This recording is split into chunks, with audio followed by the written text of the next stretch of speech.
Hola, bienvenidos nuevamente. Hace tiempo tengo guardado este video y me pareció el momento perfecto para publicarlo, ya que me han dejado muchísimas preguntas sobre este tema. Antes de empezar les quiero decir que esta explicación la dio Stephenie Meyer, creadora de Crepúsculo. Ahora sí, empecemos con el video. Meyer explicó que todo esto empezó en el capítulo 7 de Crepúsculo, donde Bella lee sobre varias leyendas vampíricas. En la novela se mencionan algunas de las muchas leyendas que existen, pero algo que no mencionó fue la leyenda de la súcubo. Esta historia cuenta que esta vampiresa puede engendrar hijos. Entonces Meyer le pareció genial esta idea y decidió guardarla para usarla más tarde. Cuando se escribió la primera secuela llamada Forever Dawn, la escritora sabía que la historia en algún momento giraría en torno a un bebé híbrido. Todo esto se planeó desde el principio.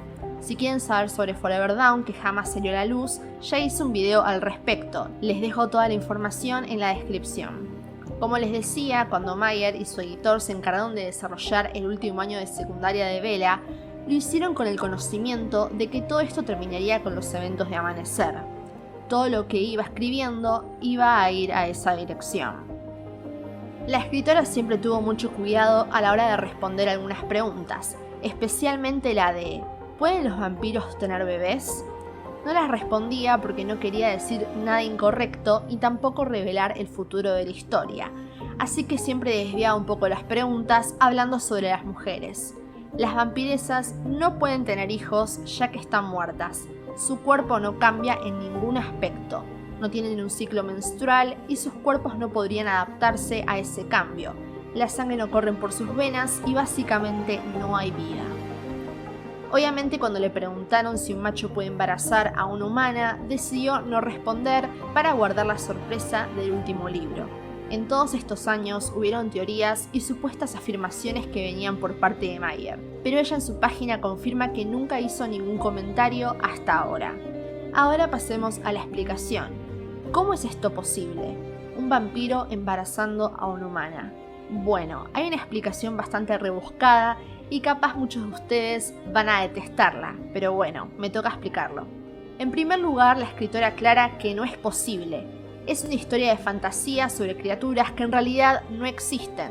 Sin embargo, dentro del contexto de la fantasía, así es como funciona. La piel de los vampiros cumple el mismo propósito de proteger el cuerpo.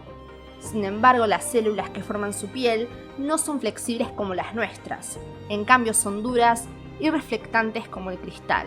El fluido venenoso que se encuentra en sus bocas funciona como un lubricante en las células. Este lubricante venenoso que se encuentra en sus ojos y piel no es capaz de infectar a un humano porque no funciona de la misma manera que el veneno que tienen en sus dientes. Del mismo modo, en todo el cuerpo de estos vampiros hay muchas versiones de fluidos a base de veneno. Este fluido conserva un parecido al fluido que tenían cuando eran humanos, así que funcionan de la misma manera y con el mismo propósito. Además, el sistema nervioso funciona de una manera ligeramente diferente, pero intensificada. Pero algo que sigue muy presente es la excitación. Esto es posible gracias a los fluidos que mencioné anteriormente. Estos fluidos que se relacionan con el veneno hacen que los tejidos reaccionen de manera similar a la de los humanos. Al igual que con la piel de vampiro, que se parece a la piel humana y tiene la misma función básica, los fluidos estrechamente relacionados con los fluidos seminales todavía existen en los vampiros masculinos, que llevan información genética y son capaces de unirse con un óvulo humano. Esto no era un hecho conocido en el mundo de los vampiros antes de Renesmee, porque es casi imposible que un vampiro esté tan cerca de un humano y no lo mate. Obviamente conocemos otra historia similar con Nahuel, pero era algo oculto, algo que no lo sabía mucha gente. Y cuando esto le pasó a Edward y Bella, muchos vampiros se enteraron de que esto era posible. Esta es la explicación que da la escritora a los fans. Yo sé que a veces todos nos hacemos preguntas y queremos explicaciones, pero recuerden que es una historia de fantasía y nada de esto es real.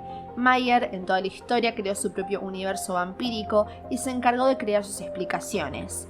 Ella se centró en la historia romántica de Bella y Edward y no tanto en los detalles. Ella misma en su página web explica todo esto y afirma que no entró en estos detalles en sus firmas porque es algo muy extenso y difícil de explicar.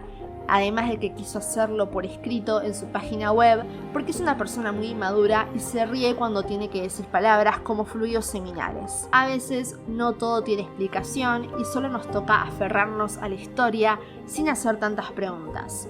No olviden dejar su comentario con su opinión. Recuerden que esta explicación la pueden encontrar en la página web de Mayer, que allí explica todo lo que mencioné en el video. Muchísimas gracias por ver y nos vemos en el próximo video.